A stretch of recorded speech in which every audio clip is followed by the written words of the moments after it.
আজকে আমাদের আলোচনার কবিতা হলো আকাশ লীনা। এই আকাশ লীনা কবিতাটি জীবনানন্দের তার যে কাব্যগ্রন্থের অন্তর্গত, সেই কাব্যটির নাম হলো সাতটি তারার তিমির। সাতটি তারার তিমির এই কাব্যের অন্তর্গত কবিতা আকাশ লীনা। আর এই কবিতাটি প্রকাশিত হয়েছিল কবিতা পত্রিকা, মানে বুদ্ধদেব বসুর সম্পাদিত। আমার কথা শুনতে পাচ্ছ তোমরা?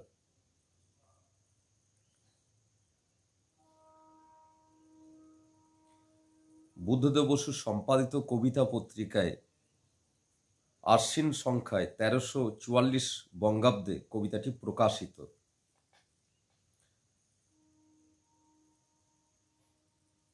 কবিতাটির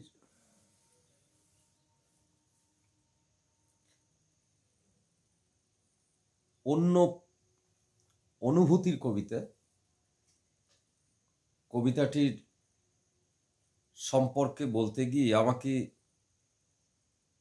দুটি প্রসঙ্গ আনতে হবে। এক হচ্ছে, তোমরা প্রত্যেকেই জানো যে জীবনানন্দের তাঁর বনলতা সেন এই কবিতায় সেখানে বক্তা বলছেন,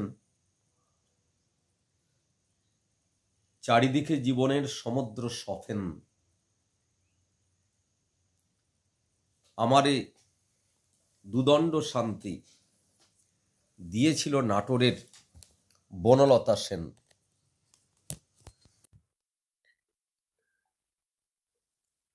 এই যে চারিদিকে জীবনের সমুদ্র সফেন, চারিদিকে সব ফেনা, সেই ফেনার পরিমাণ কোনো গামলা নয়, সেই ফেনার পরিমাণ কোনো পুকুরের নয়, সেই ফেনার পরিমাণ কোনো দিঘির নয়।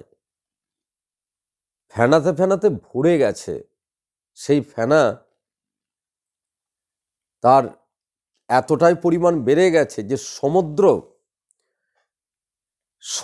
চারিদিকে জীবনের সমুদ্র সফেন, আমাদের জীবনের এত বৃহৎ ক্ষেত্রে ফেনাতে ভরে গেছে যে সেখানে কোনো নির্মল শুদ্ধ হৃদয়ের সানুরাগ প্রেমের কোনো ক্ষেত্র নেই। তাই আমি ক্লান্ত প্রাণ এক, হাজার বছর ধরে পথ হাঁটতে হাঁটতে এই ধারাবাহিক আমি, অর্থাৎ এই মানব জীবন ক্লান্ত ক্লান্ত ক্লান্ত হয়ে গেছে। সেই ক্লান্তি থেকে মুক্তি পাওয়া যেতে পারে প্রেমের কাছে, শুদ্ধ নির্মল প্রেমের কাছে। সেই শুদ্ধ নির্মল প্রেমেরই প্রতীক হলো ওই কবিতায় বনলতা সেন, যার বৈশিষ্ট্য বনের লতার মতোই নরম, পেলব, কোমল, মধুর, যার সান্নিধ্য প্রেমিককে বস্তুগত সুখ দেয় না, যার সান্নিধ্য প্রেমিককে হৃদয়ের আনন্দের সমুদ্রে অবগাহন করায়। আমরা সেই রকমই একটি প্রেমিকার দেখা পেয়েছি বনলতা সেন কবিতায়। আমরা যদি সেটাকে বড় অর্থে ধরি, তাহলে বনলতা সেন কেউই নয়। বনলতা সেন আমাদের হৃদয়ের শুদ্ধ নির্মল প্রেম চেতনাই হচ্ছে বনলতা সেন। তাকে বাঁচিয়ে রাখতে হবে। বনলতা সেন প্রতিটি মানুষের অন্তরে থাকতে হবে, তবে আমাদের সমাজ, আমাদের জীবন মধুর, মঙ্গলময় হয়ে উঠবে। আবার তিনি বোধ কবিতায় বলছেন, ভালোবেসে দেখিয়াছি মেয়ে মানুষেরে, অবহেলা করে আমি দেখিয়াছি মেয়ে মানুষেরে, ঘৃণা করে দেখিয়াছি মেয়ে মানুষেরে।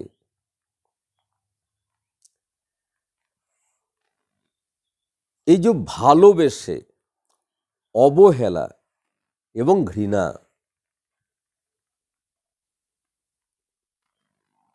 তাহলে এখানে এই কবিতায় বক্তা তিনি নারীকে দূর থেকে দেখে তাকে ভালোবাসার জন্য তার কাছে প্রেমিকের আগ্রহী মনোভাব নিয়ে তিনি এগিয়ে গেছেন। তারপর তার সঙ্গে মানসিকতায় মেলেনি, তাই অবহেলা করেছেন এবং শেষ পর্যন্ত সেটা এমন একটা জায়গায় গিয়ে পৌঁছেছে যে তাকে ঘৃণা করতে হয়েছে। তাহলে তিনি মনের সেই রঞ্জনাকে চেয়েও তিনি কিন্তু পেলেন না। আমরা দুজন একটি গায়ে থাকি, সেই আমাদের একটি মাত্র সুখ, তাহার গাছে গায়ে যে দোয়েল পাখি, তাহার গানে নাচে আমার বুক।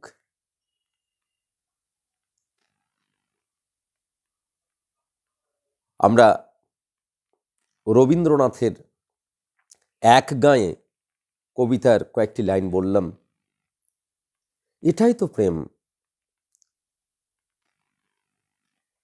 এখানে তো বলল না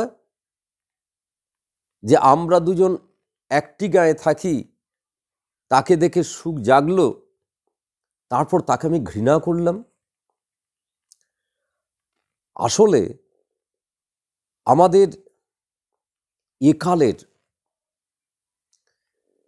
জীবনের এই যান্ত্রিকতার বহমানতায় আমাদের জীবনের এমন ক্ষেত্র চলে এসেছে যে আমাদের বাহ্যিক চাকচিক্য নিয়ে আমরা এতটাই ব্যস্ত হয়ে পড়েছি যে আস্তে আস্তে হৃদয় থেকে আমরা অনেক দূরে সরে যাচ্ছি। একলা হয়ে দাঁড়িয়ে আছি তোমার জন্য গলির কোণে, ভাবি আমার মুখ দেখাবো, মুখ ঢেকে যায় বিজ্ঞাপনে। একালের হ্যালোজিনের, একালের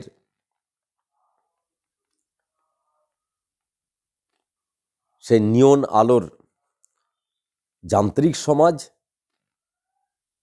সেই সমাজে আমরা মুখ দেখতে চাইলেও মুখ দেখতে পাই না, বিজ্ঞাপনে মুখ ঢেকে যায়। বিউটি পার্লারের সেই বিভিন্ন কোম্পানির প্রোডাক্টের প্রলেপে আসল মুখটাই ঢেকে যায়। হৃদয় অবধি পৌঁছাবে কোথায়? ফলে সেই শুদ্ধ নির্মল বনলতা সেন, সেই তাকে তো পাওয়ার মনের যে প্রার্থনা, মনের ঐকান্তিক যে চেষ্টা, সেটা তো হৃদয়বান মানুষের থেকে যাই। তাদের সংখ্যা কম হতেই পারে, তাদের সংখ্যা অনেক বেশি নাও থাকতে পারে আমাদের এই যুগে। আমরা জানি সেই সংখ্যাটা 100টার মধ্যে 10টা খুঁজে পাওয়া যাবে কিনা সন্দেহ। কিন্তু তবুও তো প্রেম এখনো শেষ হয়ে যায়নি, তবুও তো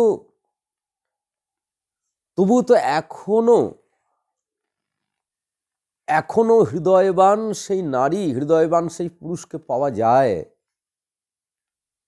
আমাদের এর সংখ্যাটা বাড়াতে হবে, আমাদেরকে এগিয়ে আসতে হবে।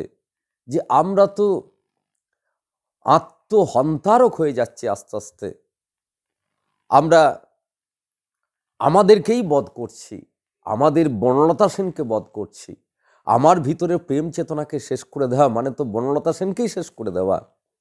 আমার ভিতরের প্রেম চেতনাকে শেষ করে দেওয়া মানে আমারই তো সুরঞ্জনাকে শেষ করে দেওয়া। আমাদের কবিতার নাম আকাশলীনা।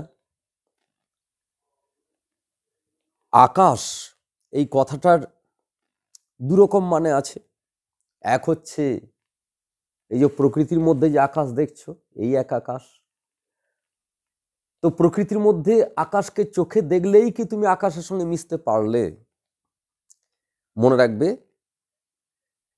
হৃদয়ের আকাশকে বড় করে যদি প্রকৃতির ওই আকাশের সঙ্গে আমি মেলবন্ধন ঘটাতে পারি, তবেই আমরা বলতে পারি যে আমার প্রকৃতি প্রীতি জেগেছে। আমরা এই শীতকালে লক্ষ্য করবে তোমরা, কত কত লোক বাইরে বেড়াতে যায়। আমার খুব হাসি পায়। কত কত গাড়ি ভাড়া করে, কত এরোপ্লেন ভাড়া করে কোথায় যাচ্ছে লে লাদাখ, কোথায় যাচ্ছে সাউথে, কোথায় যাচ্ছে সুইজারল্যান্ডে। দেখবে এদের মধ্যে ম্যাক্সিমাম মানুষ এরা প্রকৃতিকে অনুভব করে। এই প্রশ্নটা আমার খুব গভীর থেকে। নাকি তারা সেলফি তুলতেই ব্যস্ত থাকে, নাকি হোটেলে গিয়ে মদ খেতেই ব্যস্ত থাকে, বা ভালো ভালো খাবার খেতে ব্যস্ত থাকে, কিংবা সেখানে সেই বাজারে ঘুরতেই ব্যস্ত থাকে। আসলে সেই যে নতুন প্রকৃতিতে তারা গেল, সেই প্রকৃতির সঙ্গে তার কি হৃদয়ের কোনো মেলবন্ধন হলো? এই প্রশ্নটা একজন পাঠক হিসেবে, এই যুগের একজন মানুষ হিসেবে এই প্রশ্নটা আমার। কারণ যে লোকটা শরৎকালে বাড়ির পাশে ঘাসের ওপর শিশির বিন্দু পড়ে আছে ভোরবেলায়, সেই শিশির বিন্দুকে যার উপলব্ধি করার, যার ওই প্রকৃতিকে দেখার যার যোগ্যতা নেই, সে লে লাদাখে প্রকৃতি দেখবে কি করে?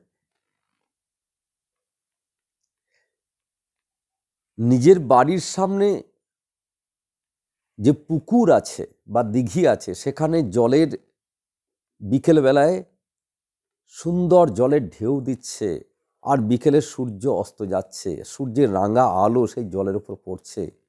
জীবনে যে সেইটা দেখলো না, সে পুরীর সমুদ্রের ওই ঢেউ সঙ্গে তার অন্তরের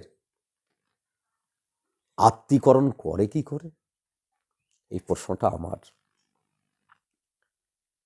আকাশলীনা, মনে রাখবে, গাছের ফুল দেখে, গাছকে দেখে, আকাশ দেখে, চাঁদকে দেখে কেউ যখন নিজের সত্তাকে তার সঙ্গে সহৃদয় হৃদয় সংবাদীর মতো, একজন পাঠক যেমন একটি কবিতার সঙ্গে তার যেমন সহৃদয় হৃদয় সংবাদীর একটা সংযোগ ঘটে, সেরকম একজন মানুষ যখন প্রকৃতির সঙ্গে নিজের হৃদয়ের মেলবন্ধন ঘটাতে পারবে আন্তরিকভাবে, তখন সেটাই প্রকৃতিকে উপলব্ধি করার আন্তরিক ক্ষেত্র। আকাশলীনা, আকাশে যে লীন হয়ে যায় যে নারী, সেই তো আকাশলীনা। তা আকাশে লীন আমরা প্রতিটি মানুষ কি হতে পারি? না আকাশের দিকে তাকিয়ে, জাস্ট চর্মচক্ষে তাকিয়ে আবার বস্তুগত ক্ষেত্রে আমরা নেমে যাই? এই প্রশ্নটা আমার শুরুতেই। সুরঞ্জনা, ওইখানে যেও না কো তুমি, বলো না কো কথা ওই যুবকের সাথে। ফিরে এসো সুরঞ্জনা, নক্ষত্রের রূপালী আগুন ভরা রাতে। ফিরে এসো এই মাঠে ঢেউয়ে, ফিরে এসো হৃদয়ে আমার, দূর থেকে দূরে, আরও দূরে। যুবকের সাথে তুমি যেও না কো আর। কি কথা তাহার সাথে, তার সাথে? আকাশের আড়ালে আকাশে মৃত্তিকার মতো তুমি আজ, তার প্রেম ঘাস হয়ে আসে। সুরঞ্জনা, তোমার হৃদয় আজ ঘাস, বাতাসের ওপারে বাতাস, আকাশের ওপারে আকাশ। আমরা কবিতাটি পাঠ করলাম, আসছি এবার বিশ্লেষণে। বক্তা সুরঞ্জনাকে বলছে, ওইখানে যেও না কো তুমি। কোথায় যেতে বারণ করছে সুরঞ্জনাকে? সুরঞ্জনা, আমরা দুজন একটি গাঁয়ে থাকি, সেই আমাদের একটি মাত্র সুখ। তাহার গাছে গায় যে দোয়েল পাখি, তাহার গানে নাচে আমার বুক। সেই মেয়েটি যখন অন্য কোনো প্রলোভনে, কোনো শহুরে হাতছানিতে, কোনো চাকরির হাতছানিতে যখন চলে যায়, তখন সেটি তার সেই প্রকৃত প্রেমিকের কাছে খুব যন্ত্রণার হয়। সুরঞ্জনা, সুরঞ্জনা, সু মানে ভালো, সু মানে সুন্দর, রঞ্জনা যে রাঙিয়ে দেয়, রঞ্জনা যে সুন্দর করে তোলে, সুরঞ্জনা তার নাম। ওইখানে যেও না কো তুমি। যে যাকে প্রকৃত ভালোবাসে, তার যখন পদস্খলন হয়, সে যখন ভুল করে, তখন তাকে আন্তরিকভাবে অনুরোধ করা হয়, আন্তরিকভাবে সেই হৃদয়ের বন্ধনকে অটুট রাখার চেষ্টা করা হয়। ওইখানে যেও না কো তুমি। বলো না কো কথা ওই যুবকের সাথে। তুমি ওই যুবকের সাথে কথা বলো না সুরঞ্জনা, ওই যুবকের সাথে কথা বলো। তাহলে ওটা কোন যুবক? ওটা আধুনিক যন্ত্র সর্বস্ব যুবক। তোমরা লক্ষ্য করবে, তোমরা যারা গ্রামের মেয়ে আছো, যারা প্রকৃতির যারা মেয়ে আছো, দেখবে তারা গ্রামের কোনো ছেলের সঙ্গে প্রেম করলে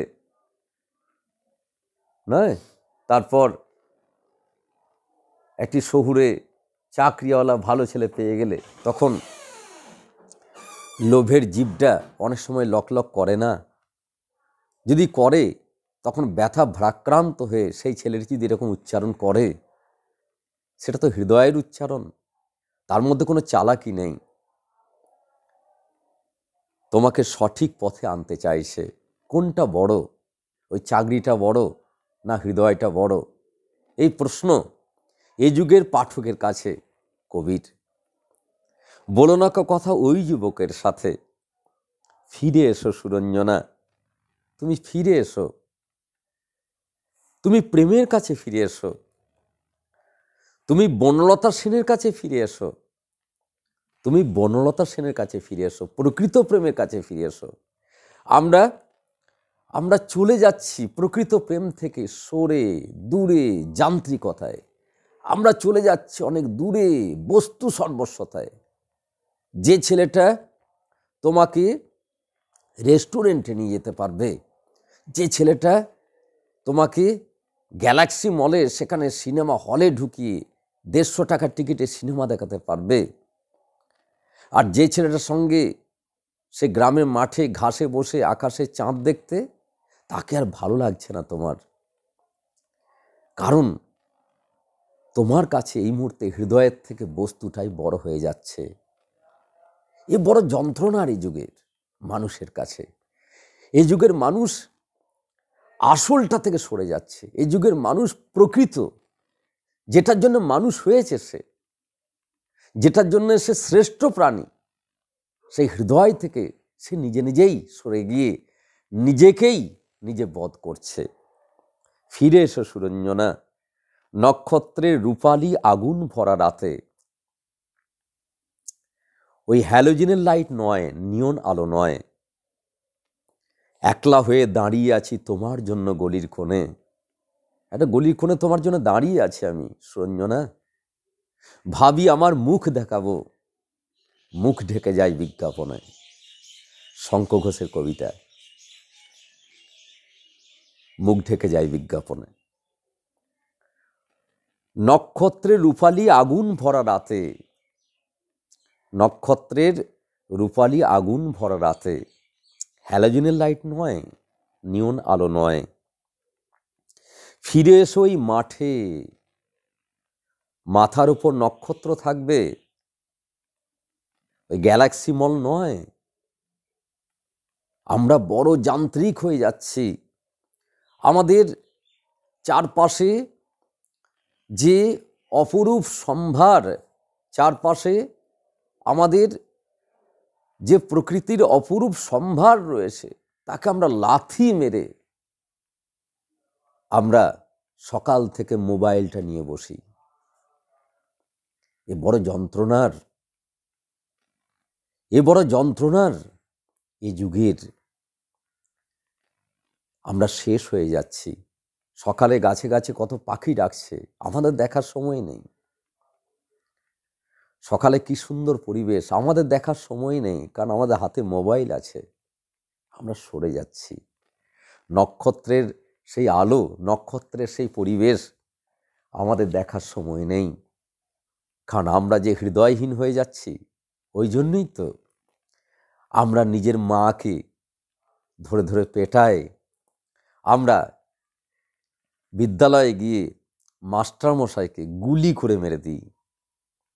এ যুগের ফসল আমেরিকাতে তাই হয়েছে, আমাদের দেশেও আসছে, আমাদের দেশেও ব্যাপকভাবে বেড়ে যাচ্ছে। মানুষের হৃদয়ের সঙ্গে হৃদয়ের সম্পর্ক কোথায় গিয়ে মিশেছে দেখবে, কোথায় গিয়ে শেষে দাঁড়িয়েছে দেখবে। ফিরে এসো এই মাঠে, ঢেউয়ে, প্রকৃতির বুকে। মুখে বড় বড় কথা বলি আমরা কবিতা বোঝাতে গিয়ে। আমি নিজে প্রকৃতি থেকে সরে চলে এসেছি। এই কবিতা পড়িয়ে দেওয়া খুব সহজ, কিন্তু এই কবিতা পড়ে আমি আমার সুরঞ্জনাকে, আমার এই ভিতরে সুরঞ্জনা চলে যাচ্ছে, আমার এই ভিতরে সুরঞ্জনা আমাকে ছেড়ে চলে যাচ্ছে। আমার এই ভিতরে সুরঞ্জনা প্রকৃতি ওই যুবককে ছেড়ে ওই নিয়ন আলোতে, ওই হ্যালোজিনের আলোতে, ওই গ্যালাক্সি মলে, ওই জাংশন মলে, ওই বিগ বাজারের দিকে ছুটছে। এটা তো আমারই, এটা তো আমি, এটা তো তুমি। কার দিকে আঙুলটা তুলছো তুমি? কার দিকে আঙুল তুলছি আমি? আমরা প্রত্যেকেই তো সুরঞ্জনা হয়ে গেছি, আজকের সুরঞ্জনা। আমরা প্রকৃতির মধ্যে ছিলাম, আমরা প্রকৃতি থেকে কত দূরে চলে যাচ্ছি দেখো। আমি নিজেও চলে যাচ্ছি, আর আস্তে আস্তে শেষ হয়ে যাচ্ছি। আমরা হৃদয়গতভাবে শেষ হয়ে যাচ্ছি, নির্মম হয়ে যাচ্ছি। চোখের সামনে একটা মানুষ মারা গেলে আমাদের কিচ্ছু এসে যায় না, কিন্তু যখন প্রকৃতির মধ্যে দারুণভাবে ছিলাম, এখনো প্রকৃতির মধ্যে আছি, কিন্তু এখন মনের থেকে প্রকৃতির সঙ্গে কোনো বন্ধুত্ব নেই। প্রকৃতির মধ্যেই আছি সবসময়, কিন্তু প্রকৃতির সঙ্গে আমার হৃদয়ের বন্ধন কোথায় গেল, এটাই তো প্রশ্ন। আকাশে সেই চাঁদ উঠছে, আকাশে সূর্য আমরা সকালে দেখতে পাচ্ছি, সকালে সূর্যের লাল আলো দেখতে পাচ্ছি, কিন্তু সেই আন্তরিক বন্ধন আমি তার সঙ্গে বাঁধছি না। এটাই হচ্ছে আমার সবচেয়ে সর্বনাশের কারণ। ফিরে এসো এই মাঠে, ঢেউয়ে, ফিরে এসো হৃদয়ে, আমার হৃদয়ের সঙ্গে হৃদয়ের সম্পর্ক, হৃদয়ের সঙ্গে হৃদয়ের সম্পর্ক। এটাই তো মানবীয় সম্পর্ক। বনের একটা পশুর মধ্যে এইটা পাওয়া যায় না।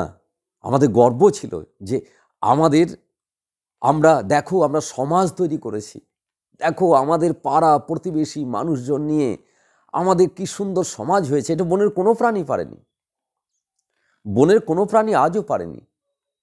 তারা রান্না করে খেতেও পারে না, আর তারা এই সম্পর্ক তৈরি করতে পারে না।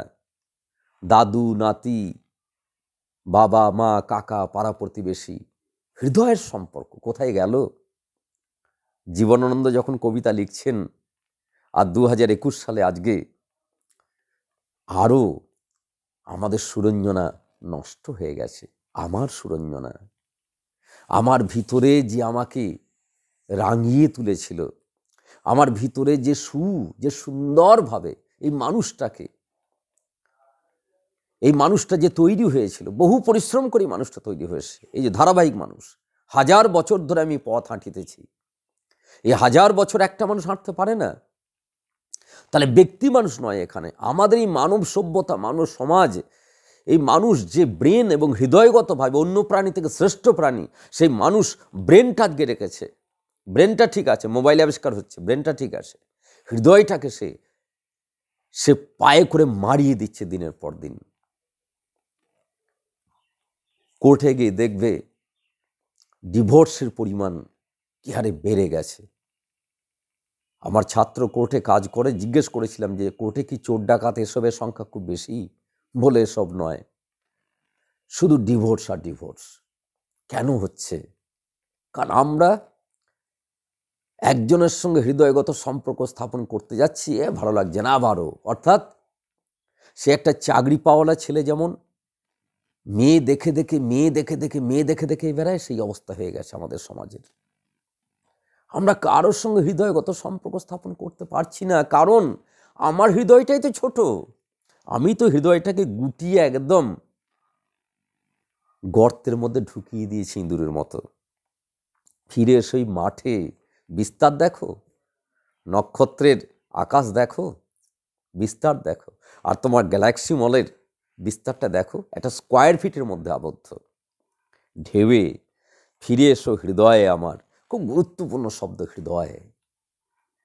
হৃদয় আমাদের রয়েছে। আর আজকে তুমি গ্রামে একটি সরল ছেলের সঙ্গে প্রেম করছো, আমি জানি, কিন্তু বিয়ে করবে কাকে?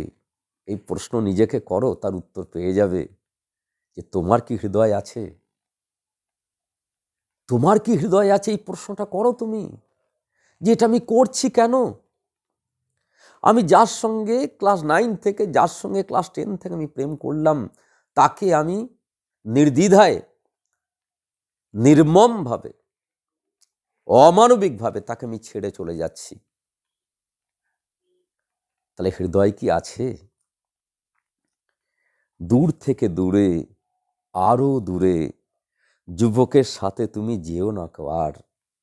কি আন্তরিক আবেদন একটি প্রেমিকের তার প্রেমিকার কাছে, কি আন্তরিক আবেদন, কি আন্তরিক আবেদন আমার আমার আমার প্রেমিকার কাছে। আমার প্রেমিকা আমার মধ্যেই রয়েছে, আমার সুরঞ্জনা, আমার প্রকৃতি কেন্দ্রিক, আমার হৃদয়বান যে নির্মাণ পাল, সেই হৃদয়বান নির্মাণ পাল তো আমার মধ্যেই রয়েছে। আর তাকে আধুনিক যুগ যন্ত্রণায়, আধুনিক যান্ত্রিকতায় আবিষ্ট নির্মাণ পাল তাকে চাপা দিয়ে দিচ্ছে। তাহলে সে, যাকে চাপা দিয়েছি, সে আন্তরিকভাবে বলবে না আমাকে, ফিরে এসো সুরঞ্জনা, তুমি আর যান্ত্রিক হয়েও না, তুমি আর যান্ত্রিক হয়েও না, ফিরে এসো, আমি তোমার জন্য অপেক্ষা করছি।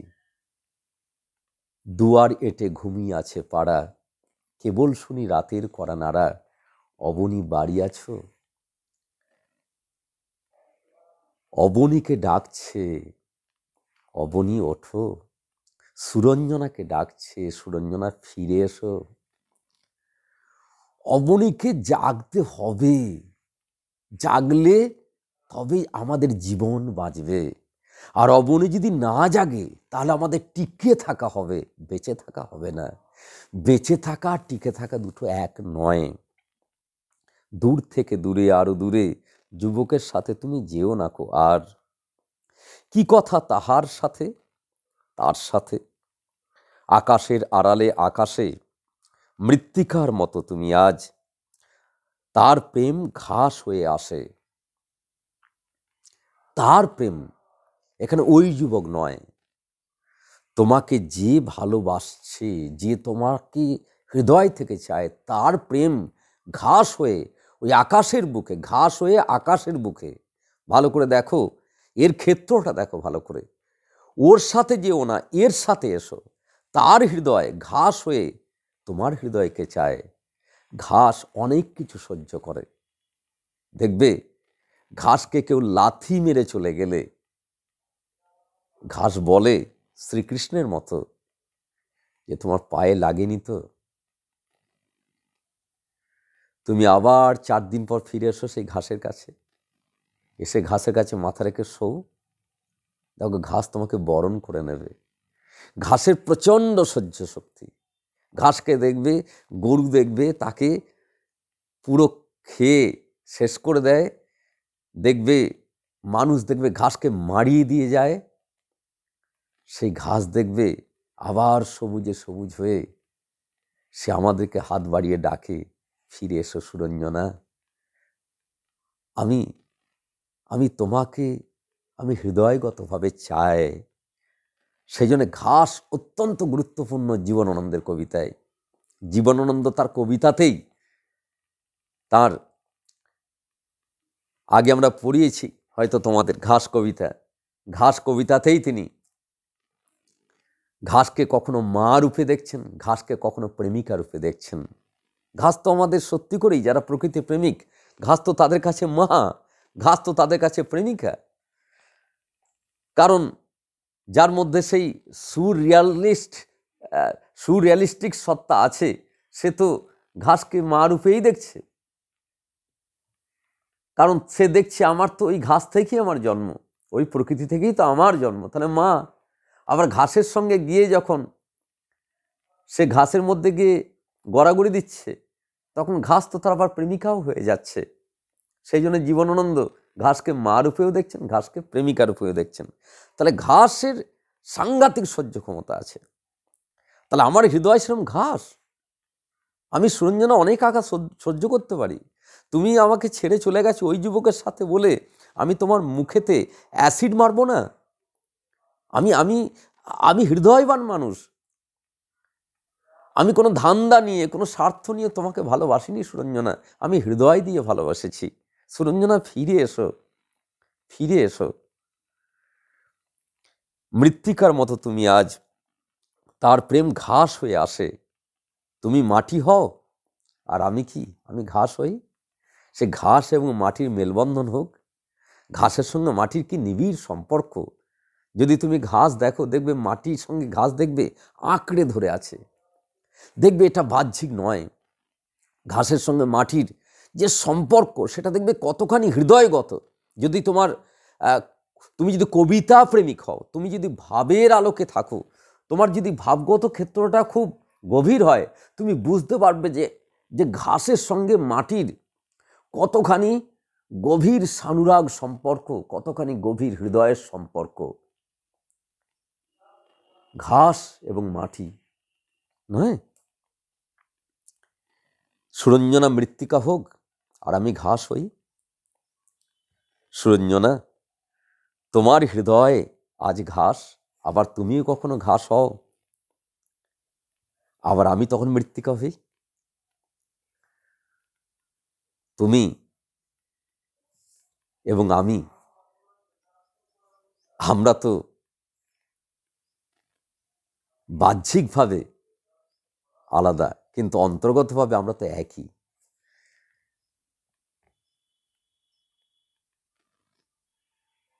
আমরা জানি যে ভগবান শ্রীকৃষ্ণ তিনি মর্তে চৈতন্যরূপে জন্মগ্রহণ করেছিলেন। সেই চৈতন্য কিন্তু একজনই, আবার চৈতন্য কিন্তু দুজনই। রাধা কৃষ্ণ এক আত্মা, দুই দেহ ধরি, অনন্য বিলাস রস আস্বাদয়ে করি। সেই দুই রূপ এবে চৈতন্য গোসায়, রস আস্বাদিতে দোহে হইলে এক ঠাঁই। তাহলে আধ্যাত্মিক লেভেল থেকে আমি যদি ব্যাখ্যা করি,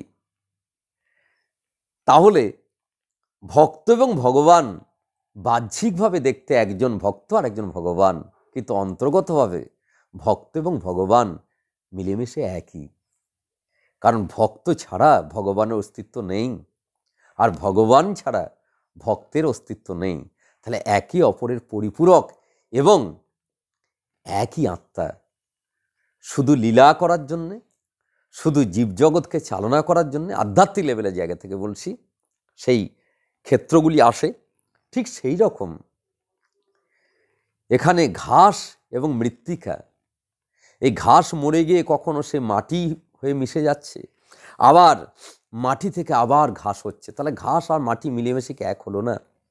তাহলে প্রেমিক এবং প্রেমিকা, এই প্রেমিক এবং প্রেমিকা তারা একে অপরের সেই অর্ধনারীশ্বরের মতো, হরগৌরী যেমন সেই রকম। সেটাই এখানে বলা হচ্ছে যে সুরঞ্জনাকে একবার মৃত্তিকা বলা হলো, আর সুরঞ্জনাকে আবার বলা হলো তোমার হৃদয় আজ ঘাস, ঘাস হোক তোমার হৃদয়। সুরঞ্জনা, তুমি ওর সঙ্গে গিয়ে নষ্ট হয়ে যেও না। সুরঞ্জনা ও আধুনিক বিংশ শতকের, একবিংশ শতকের ও যন্ত্র সর্বস্ব মানুষ। সুরঞ্জনা ওর প্রলোভনে, ওর হ্যালোজিনের আলোতে, ওর ওই ওই রয়্যাল এনফিল্ড গাড়ির ওই ধোঁয়া দেখে তুমি আকৃষ্ট হয়ে ওই যান্ত্রিকতায় তুমি নিজেকে সঁপে দিও না। সুরঞ্জনা, ফিরে এসো, তুমি মাটি হও, আমি ঘাস হই, আবার আমি মাটি হই, তুমি ঘাস হও। এই তো তোমার সঙ্গে আমার সম্পর্ক। বাতাসের ওপারে বাতাস, আকাশের ওপারে আকাশ, গ্যালাক্সি মল নয়, বিগ বাজার নয়, জাংশন মল নয়, নক্ষত্রের নিচে, এই মাটিতে, এই ঘাসে, এই আকাশের, এই প্রকৃতির বুকে, এই বাতাসের বুকে, এই পাখি ডাকছে, এই সুন্দর প্রকৃতির পরিবেশে সুরঞ্জনা, আমার হৃদয়ে সঙ্গে, আমার হৃদয়ের সঙ্গে তোমার হৃদয়ের মেলবন্ধন হোক। রাখলাম আজকের মতো।